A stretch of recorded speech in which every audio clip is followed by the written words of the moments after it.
Hey, welcome back to an amazing episode of the Bad Girls on Business. We're the only podcast in the industry that is safe, sane, and consensual. The Bad Girls will be as nice, naughty, or kinky as our guests require. I am Virginia Muskis, your referral alchemist, helping you turn your network into gold. And today I am here with Jenny Bellinger, your direct sales dom, helping you whip your business into shape. And I'm Michelle Nedelec, your mistress in business, helping you get it up and keep it up. And of course, we're talking about revenue and profit.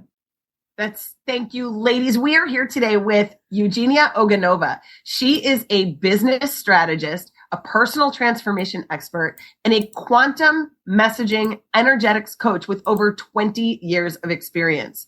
She is a self-made millionaire and a best-selling author of 3 books. She's been featured in over 100 networks and publications, and she specializes in helping spiritual coaches and healers create consistent $10,000 months, sustainably scaling past 6 figures without forcing themselves to work harder by weaving masculine business strategies to feminine quantum energetics and customizing with their unique soul design and mission. She is not your typical business coach. She is clairvoyant and uses her extraordinary abilities to support her clients in addition to building solid business strategies. Eugenia, we are so glad that you found us, and welcome to the show. Thank you so much for having me here, girls. I'm excited for this conversation. So the first thing we like to start off with is what do you want our listeners to know about you and your business? Main thing I'd like you to know is that if you're looking for understanding yourself and then running your business the way that you're meant to show up in the world so that you are actually the leader from the standpoint of your energy correctly, if you want your business to fit you and not feel like you're doing something that more like a cookie cutter strategy that you learn somewhere, but just so your life and your business is sort of wired together, and you want to kind of be more yourself within your business, then I'm your person, because this is literally what I do. I help people figure out who they are more. And obviously you already know who you are to some extent, but to shed all the layers of conditioning and imprinting and all the crap that you might have put on top of yourself that is not really you, so that underneath it, the real you can come out and all the gifts and amazing superpowers. And that way you're actually living your soul design. And that creates incredible multi-dimensional experience. This is where life becomes very bright. This is where you're actually feeling like you are fully in whatever it is you're doing, not just kind of like, okay, I'm doing it because I think I have to, or I should, or well, this is the appropriate strategy, but you're doing it because it feels awesome, because you are in it, because you're excited, because you feel very much like a leader of your own life. So that's what I do. And I'm clairvoyant, which means I see timelines and possibilities and different things in energy fields. So I help my clients kind of shortcut through the quantum field to whatever that next level is for them. So they don't have to go for years and years and years, but can do it in a short period of time. so I got to know, how did you discover this clairvoyance? Where is it something you always had? Did you start having it and develop it? Tell us about this. I was born clairvoyant and I always was conscious. I have never fallen asleep like most people. So when people are born as a baby, you're not conscious. You're going to grow and then eventually learn something and become sort of more of a person, and some things kind of download and you maybe understand reality. For me, I was born without losing the memory. So being in like 2-year-old body and looking at people and understanding their patterns and, you know, what's going on and not able to explain it, that was difficult. By the time I was 2, I was already trying to tell people some things, and it was hard because people were still looking at me, of course, as a baby, but it already started that they started to see like, oh, she knows things. Like she pointed at that and, or said no on that. And then I did this and it actually worked. So it kind of became the thing. Like I started to draw pictures to try to explain what it was. By the time I was 3.5, I believe, I was trying to explain to my father something about my non-physical friend from another dimension that I've been interacting with forever. And I was standing in a doorway and my friend was standing next to me, but my father was saying pretty much, there's a doorway, there's you. And it took a while for me to understand that, okay, he sees the doorway, he sees me, he does not see my friend. So other people only see things I can bump into. But the things that I can't bump into, which are just as real to me, my entire, being, but they actually don't exist for other people. So it's like 99% of what is out there, people don't see. So that was like 3.5. And then by the time I was 14, I already had practice with clients. And then I just been working my whole life serving people from that angle. Wowzers. That's amazing. Yeah, I think you just blew Jenny's brain. It's like mic drop. All of our mics dropped, and therefore you can't hear us asking any questions. No, seriously. Oh, okay. So let's move forward to that because, well, actually, it was really funny. What I completely wanted to ask you was like, who's in the room with you? Like, who else is in the room with you? As in, like, currently, where there are three different. It's kind of an obnoxious question, but I was like, that's like the first question that when you were talking about that was like, who else is in the room with her? Yeah, and I think that that's also a lot of people have so many misconceptions about that. Like they think, oh, it's dead people, like somebody like your, relative or something, or they think it's pets, or they think like it's literally some specific being that is like right there. Multidimensional means that there's different perceptions of reality and different dimensions. So we are in a third dimension. There are some people in this dimension that's true that we can't see if they, let's say, passed over to the other side, like my grandmother shows up sometimes. But a lot of the beings I work with are multidimensional, so they wouldn't even look like people. They would look like glowing orbs or something like that to you. I have one that looks like a panther. So these beings are from different dimensions. And over here, when you have a multidimensional being showing up in the 3D, it would show up like a teeny little spark or sometimes an energy sphere, but not necessarily as like a person. So it's not like there's somebody standing next to me. It's more like my mind is consciously interconnected. I have 28 channels in my brain, the way that it's wired. Being neurotypical, that kind of creates this environment, let's just say, in my body that allows me to have access to 28 different things at the same time that are multidimensional while I'm paying attention to this reality. So this created like lots of fun experiences in childhood, and learning to drive was a trip. Yeah. 28. How did you discover that there are 28? I couldn't do 29. Good answer. Fair. Totally fair. Oh my gosh. I'm going to bring this kind of little bit down to earth-ish, if you're going to put it that way. Of course. It might be the wrong metaphor for down or up or sideways. But when you're working with people and you're going, hey, you need to be self-aware in things, I have noticed in my experience that things that I need to work on, I'm not necessarily self-aware of, that I actually prefer to be able to go to somebody like you and go, hey, I'm clearly blocking what it is that I should be, quote unquote, should be working on in order to be able to get through the thing the fastest. Is there typically, in your experience, reasons why people block out the next biggest thing that would make the most amount of sense to work on? Absolutely. And that main reason is we stick into our identity components that are not us, and then we can't see them because we think they are us.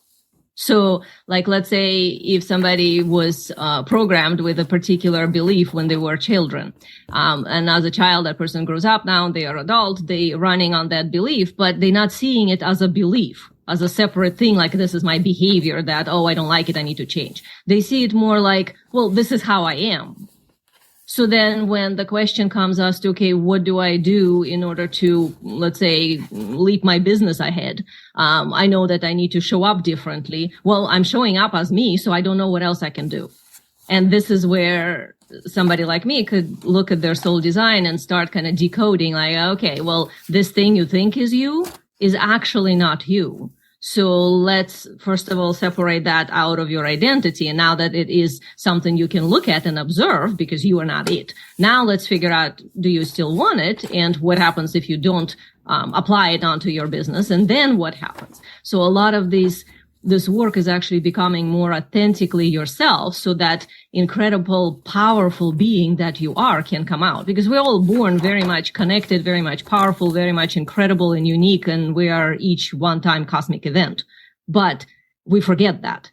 Well, most people do. And this is why when, let's say, you try to see your blind spots, you can't, because they are literally within your identity, hidden as, well, those are just me. Those are just components of me. Right. So when you look at somebody, does it look like that 4-layered chess game where You're playing up and down and side what is to it side? called? Yeah, the like in Star Trek, the multidimensional. Exactly. Somebody just said it in another podcast. Literally, she just said that very thing. She's like, "Oh, you must be very good at playing that kind of chess." Well, yes, kind of, because I see everything in so many dimensions at once. Like I'm the queen of connecting the unconnectable dots. So people come to me and they say, I got this going on, I got this going on, I got this going on, and I want to do, let's say, the Soul Design VIP day and really dive in and understand myself. Great. We do that. And afterwards she comes out with like, oh my God, like I was looking at these three things and really those are not even the things. Like the things are something completely different. And these are the dots that now got connected. And now I know where I need to go with my business. When before I was thinking, oh, I need to create like another program or hire a coach, support coach. And now it's like, oh, I need to do it this way and that way. And generally, like when I work with people, I don't work with somebody who like needs to be convinced that this is good or needed or like that. That's not my thing. I work with somebody who's already on a journey, who's already been doing it, who gets that. Yes, of course, everything is interconnected and somehow there's all the layers to us. And they, let's say, humble enough and conscious enough to know that there's some layers they don't know. So that's like a prerequisite. And usually they are somewhat established in what they're doing in their business. So it's not like they totally like need to understand how to make a sales page or opt-in. Like they get all this stuff. And they're usually successful somewhere close to 6 figures, some a little under, some even over. Like I have some that are 7 figures. But they want to go to the next level with more ease. They want to go to the next level with more of experience of flow and this momentum that just kind of like life goes that way instead of, let me create a 20-step funnel and do my nurture sequence and everything. And I mean, all this stuff, of course, is needed in business, but that's the masculine side. So the quantum feminine side is all the rest. And we are the navigating factor, and most people navigating from their heads. Like they've been programmed with the pros and cons and all that stuff that, mentally is figured out. When in reality, we each have a very different assemblage point. And from that point, we meant to make decisions. So our navigation principle is actually energetically encoded in the body, and it's never in the head. If it could be in the head, it would be in the pineal gland or pituitary gland, definitely still not in the brain. So most human beings, like 99%, it's not in the head. So if you don't know the place from which you meant to make decisions, you're going to try to make them from the mental analyzing and thinking and figuring out like this is the term that most people use, right? Let me figure it out. And to me, as soon as the person's speaking like this, I already notice like, okay, you're not choosing from the correct place. You're choosing from the location that you think you should be choosing because you're scared to really dive into who you are. And it's kind of scary to just trust something within us because it feels at the beginning, if the person is disconnected, like you're trusting something that's not you, Mm-hmm. And most people in at least English speaking countries kind of mutate trust into it means it will not hurt me. It means I will get what I want. Like if I trust you, that means that. When actually that's kind of an incorrect way from the multidimensional perspective on trust.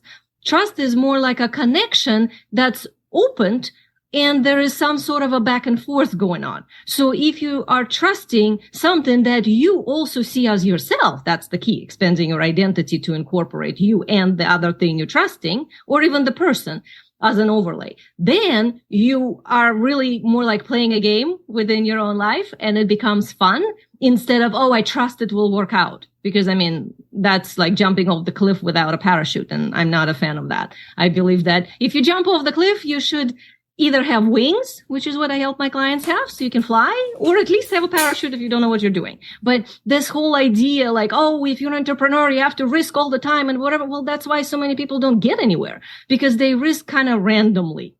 And in my understanding, especially if I like do this event with someone when we dig into their soul design in every little detail, you exactly see where the areas of influence are, where you need to put your effort. That's called profit potential energetically. So there's certain gifts that we're born that are with us, like for us. And then there's certain gifts that are in us that are for others. Some gifts can make you a lot of money, like they are wealth potential. Some gifts are not. And when people don't know the difference, and most people don't, they end up putting effort into something that might never actually be financially rewarding. It could be totally making you famous, but not necessarily bring you income. So understanding which parts are the ones that you need to weave into your marketing and your business emphasis point in order to bring in wealth. So you're not chasing clients, but that they come to you and they actually want to work with you because you're compelling them with the vortex that you have created.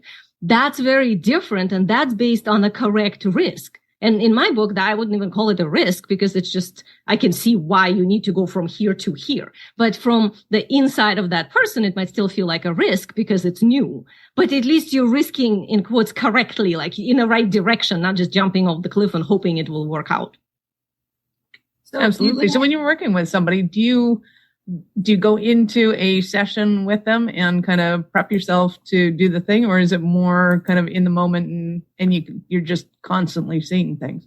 Well, it depends on the contract. To answer the second part, yes, I am constantly seeing things, but that's just like, it makes really fun going to the grocery store. That's why I don't do shopping, because I just can't stand it. To be next to somebody in a line and see their whole life and they just like, no, thank you. But, as far as how my clients work with me, if we're doing the Soul Design VIP day, that's a 5-hour dive in. For 5 hours, all I do is decode the person. That's like your whole life, your life cycles, understanding where you are, what you're doing, what's your soul contract, what you're meant to do, where is the emphasis, what's the profit potential, what is genetically encoded as your personal evolution, what needs to show up in your leadership for you to actually be productive and beneficial for the planet and for your business and for your life in general and so on. So that's in itself like a deep dive. And then if the person wants me to help them integrate that into their business, because some people, like if somebody's already at 8 figures, they get it. Like once I gave them this download, they're like, okay, I got it. I gotta tweak this. I'll be back for a next one, in a year. Right now, I'm just going to go in. That's fine. And some people who are like, let's say they're under 6 figures and all of this is like, whoa, but what do I do with this now? Like I kind of get it. Like I need to create a program in this direction, or I need to modify this, but I'm not sure. Great. This is where my, business strategies, marketing coach part comes in. And that's where we, for the next 3-4 months, implement that. So that would be like having appointments where on every appointment, we dig into a specific thing that we have decided we're going to implement. Like, let's say creating a program or adjusting marketing or changing their website, all to match their soul design. And to match that ease. Then, of course, whatever comes up, if they bringing something up and they having like an issue that, oh, I don't know, this is really hard, or this feels really crazy, or can I really do it? So like self-worth issues, self-love issues, sovereignty issues, like feeling boundary messiness, or authority issues, like, can I, capacity issues, mastery issues, am I really in control or who's in control? All this stuff comes up as we implementing. So that's what I then work with. So when things come up, are they kind of generalizations like, hey, you should have more fun in your life? Or is it you need to name your program this and this is what it's all about? It's kind of thing, very unique and extremely tailored to the person. It would be more like, okay, in this specific area, you were thinking that you need to push harder.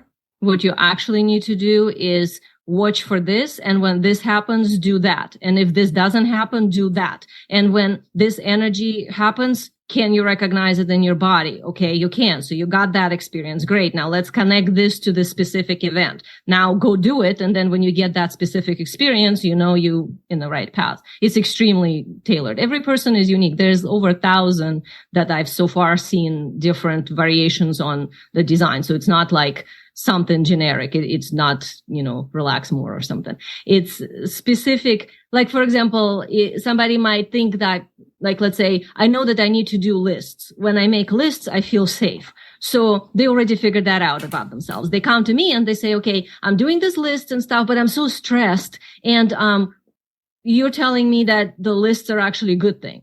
And I would say, yes. Let's say for this design, yes, doing lists like planning is a good thing, but your approach to it is not. And let's say the approach should be not, I'm going to go 1, 2, 3, 4, 5. But in your design, it's programmed that you have to tune in to a specific assemblage point in your body and then pick from the list the thing that right now is the most beneficial to do. That way you will get your entire list, but from the mental standpoint, random order, which is not actually random, but your body and that assemblage point will tell you the order. And that same person who thought that she has to do lists and was stressed suddenly realizes that, okay, I was working so I can earn resting. instead of actually resting and then integrating work into it. There's some designs that are meant to be on all the time, like I'm an Energizer bunny, so I'm on all the time. And in my design, I have the on and then retreat, but still on. So I'm actually a super introverted person, but I come out, I do what I do and then go in and I still do something. There's some people who are completely not like that. They don't have that consistent inflow. And what they have to do is actually have long periods of spaciousness. And if they don't have that, they will burn out. So a lot of times people come to me because they say like, okay, I've burned out before when I expanded my business. And now I'm at the place where everything is working. It's great. And I start to feel like, okay, it's time to go for, let's say, to 500,000 mark or further. And I'm afraid I'm going to burn out again and I don't want to. And I want to understand how does this work so that I don't. And does it mean I have to hire a team like, 20 people and I don't want to have 20 people working for me. And that's typical misconception when people think they have to hire a huge team. And for some designs, it's true. They do need a lot of help, but not for everybody. A lot of people, like I only have one and it's just fine and two that I contract to. So it depends on how you're wired. So we look at, okay, how can you scale and not burn out, utilizing all these correct things? So a lot of times it's actually shedding instead of adding. So it's simplifying. I've never seen anything very complicated. It's always the other way. It's always like, okay, let's take this out. Let's take you out of that project. Let's readjust where your profit potential is. And that's where you're going to put your energy and everything else goes on evergreen. And like readjust, especially if somebody's already like successful enough, how many courses and mini projects and opt-ins you will have, right? Tons. So we just readjust it all to lead somewhere. And now we know where, because in your design, we can see what's the main direction point where this train needs to go to.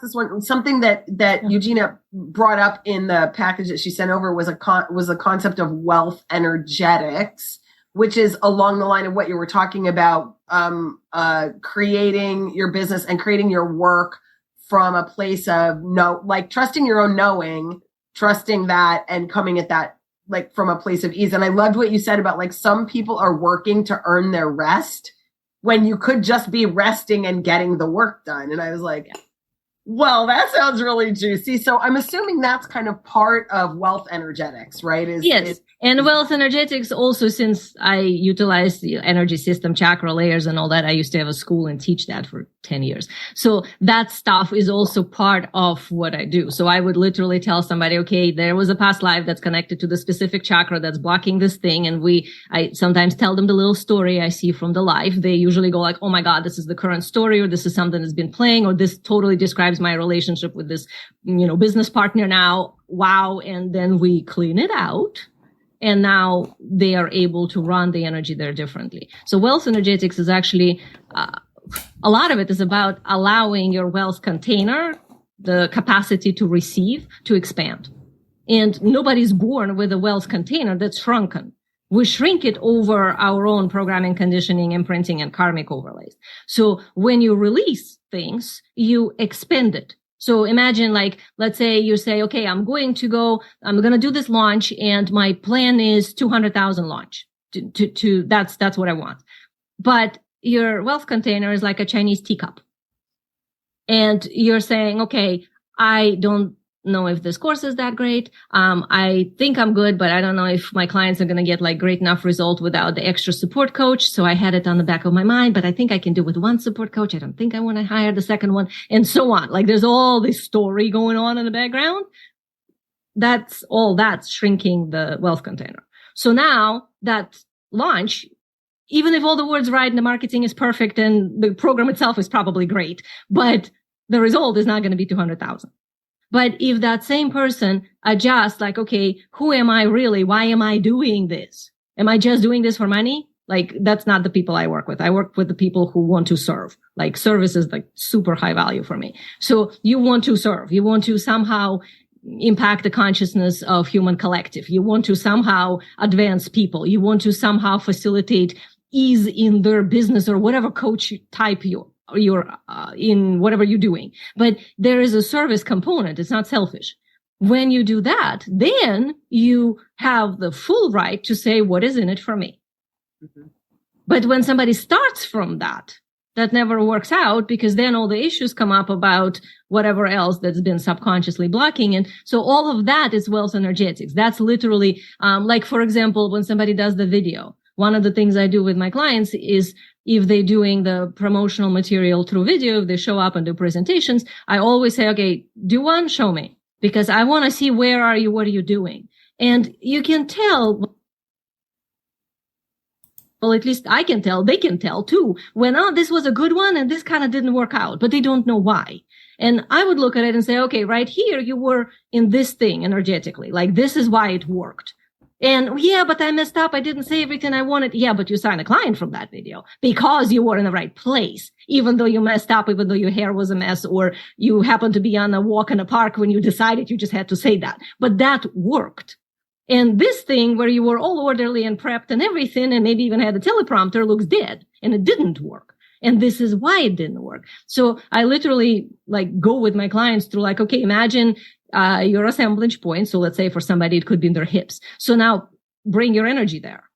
And now see if you can do the video holding with part of your awareness, like 5% of your awareness on your anchor point. Or let's say for somebody, it could be behind them or whatever, like it depends. I explained their energetics.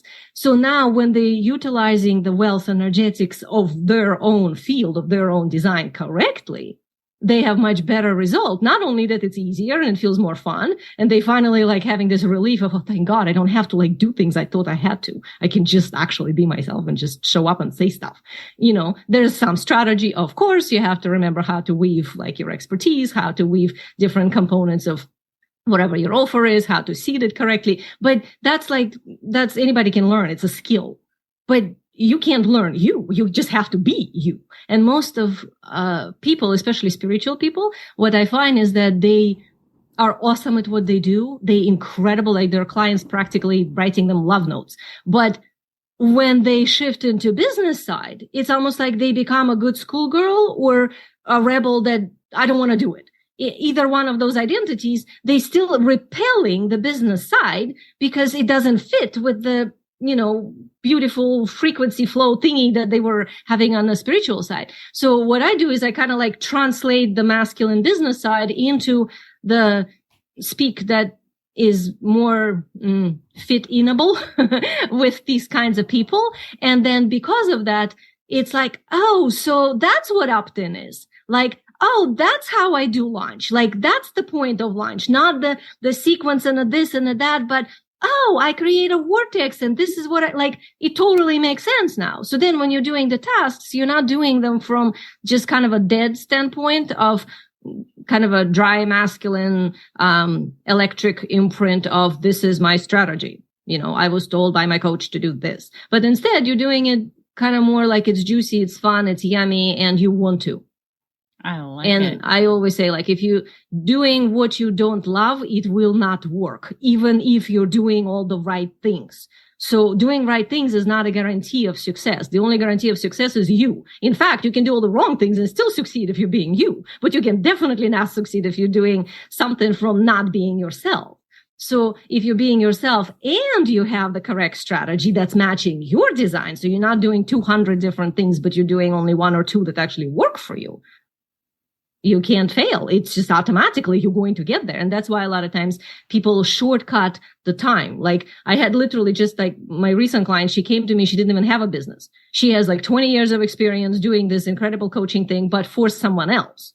And she's like, okay, I'm ready to step in and do it my own thing, but I have no idea how and all this insecurity stuff about it, whatever. And it's like, but you're totally secure over there when you do it for the other person. So what's up here? So we had to clean up all these layers, construct the methodology, figure out her superpowers, figure out how to add that into the marketing, all through her soul design. And then within 2 months, she signed her first $15,000 client.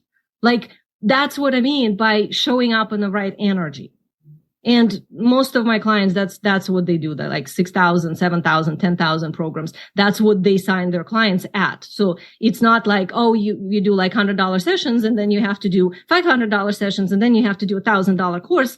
No, you just have to understand who you are. And if you do, and if you really own it, and if you construct the methodology and the offer, the container that's matching the value, because I'm all about that integrity thing. So it's not like, let's do a $500 offer, put a zero on it and call it 5,000. No, it's, you actually have to make a $5,000 program that is worth that. But let's say you do. And when you do, then selling it becomes very easy, because if you're being yourself, it naturally works. Love it. So is there kind of elements to this wealth energetics, things that people can look at and go, kind of, I feel on track here, I feel off track there? Well, every person is different, but I mean, in my transcension method, the main 4 components would be to understand your love capacity. Like, are you loving yourself? Are you accepting yourself? Or are you constantly berating yourself in your head and mean to yourself? That's like really basic translation of this area. Then sovereignty. Like, are you being a sovereign individual? Like, you're uniquely you, or are you copycatting somebody or wearing a mask or pretending, thinking that that's somehow better than the real you? Then it's authority. So are you being your higher self, your leadership, or are you being your lower self, your insecurity voices? Most people are a lot in reaction to life. So that's not being your own authority. When you're in your own authority, you're in response to life, conscious response. You have freedom of free will. You have choice. You don't have a choice if you're not in your authority. Somebody else has a choice over you. The 4th part is mastery. So that would be, are you actually living your life consistently?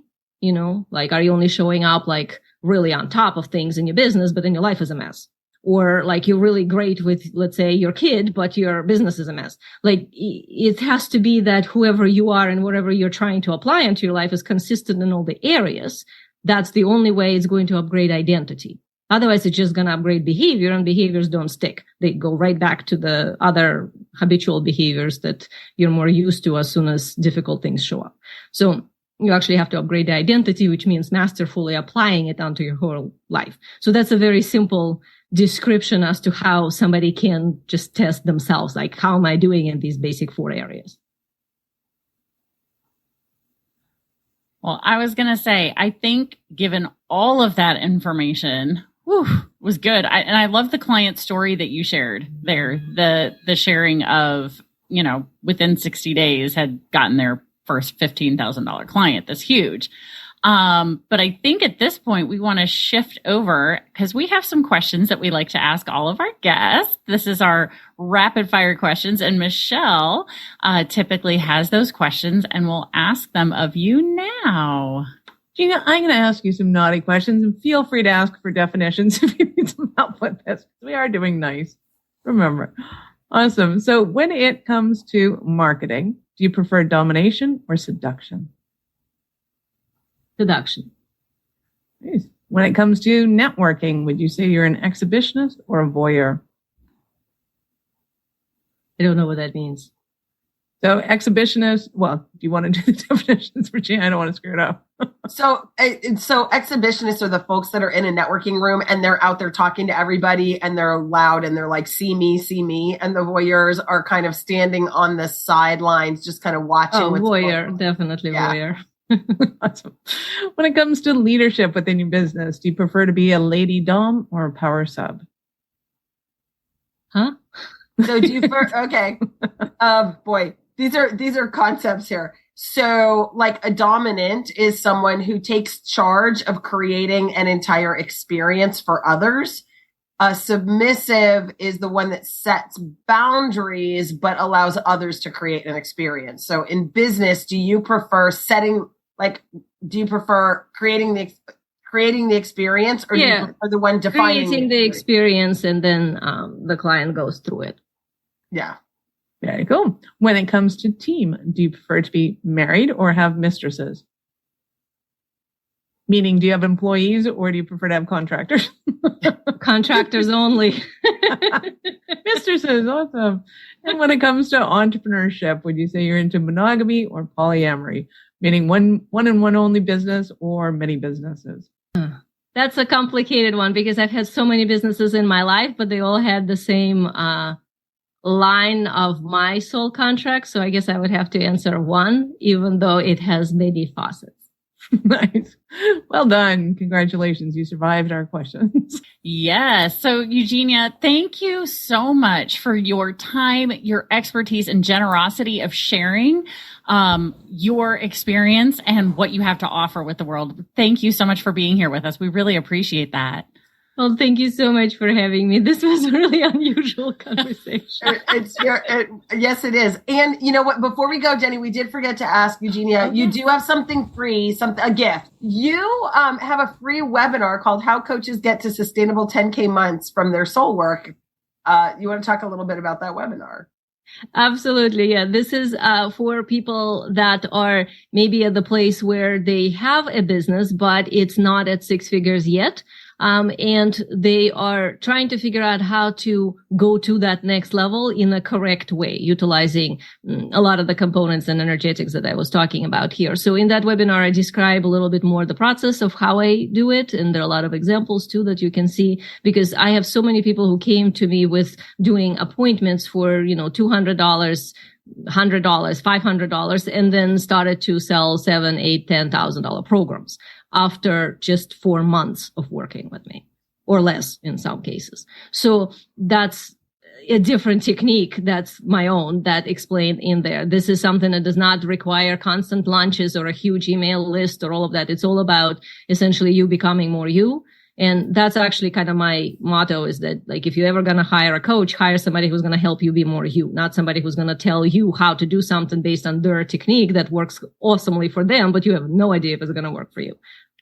Yeah. So what I do is exactly that. I help each of my clients in a very, very highly customized way figure out how to be themselves more so that they can then fully utilize their energetics and attract wealth to whatever is within their soul design. And that's why these amazing stories are there, because it actually works when you're shortcutting it. You're quantum leaping to the correct space of yourself in the upgraded version. So in that webinar, you're just going to get a lot of the steps and explanations. Also on my website, transcensiongate.com, there are programs and many courses. There's a quantum evolution course. There's a quantum impact course that I'm going to be teaching in next year to 2023. And there's also soul design itself, the VIP day I was mentioning here a couple of times, that you can read more about it and see if this is for you. Because if you are already at the level where, let's say, you have your business at around six figures or more, and you're like, everything I'm saying, you're like, oh my God, this is like, I'm so curious how this works,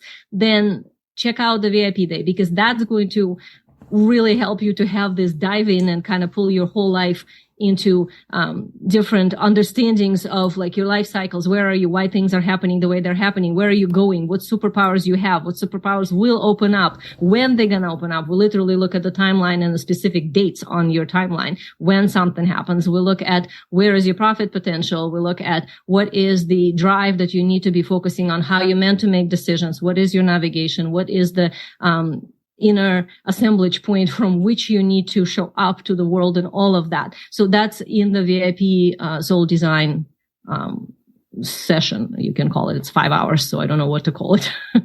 I call it a day. No, I get it. Absolutely. So, listener, you are probably wondering, oh my gosh, so much to remember. Here's the thing. You don't have to worry about remembering it, because you can find all of Eugenia's links that she just mentioned in the show notes. So if you've never listened to a podcast before, or maybe this is the first time you've listened to our podcast, the way you're going to get to the show notes is grab your phone, as long as you're not driving, click on today's episode, click on See More, and you will see all of Eugenia's links. You can connect with her on all the socials, grab that wonderful free gift. Go check out that webinar to get sustainable 10K months to hit that six-figure realm and be able to connect with Eugenia moving forward. So thank you again, Eugenia. We appreciate you being here, your time, your generosity. Thank you so very much. And listener, make sure you connect with the Bad Girls on Business at badgirlsonbusiness.com. Check out each of our bios, because we do have a gift for you from each of us. So stay tuned, because there's another Bad Girls episode on its way.